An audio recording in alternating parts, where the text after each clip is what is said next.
Welcome to the in front of me Honor 9A, and I'll show you how to check battery temperature with Ampere app on this device. So first you should go to the app gallery and here on the search pool enter the Ampere. Now we have to get this application, so tap here to install and wait a couple of seconds while application installing on your device.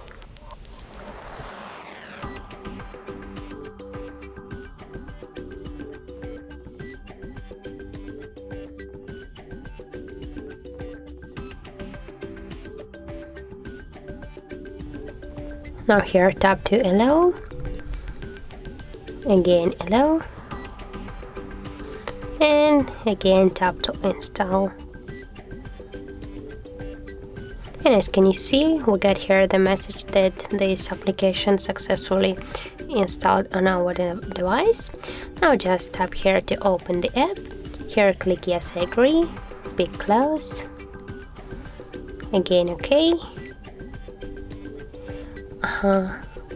And here on the left down corner tap to OK. And as can you see, here we got the section with our battery temperature, that 27 and 4 degrees. Also got here another information about the temperature of, about the level, the health, the capacity of our battery, and also the model of our device, the Android version, and more other information. So that's how it looks, and as can you see, that's really simple. So if you like this video, remember to leave a like, comment, and subscribe our channel.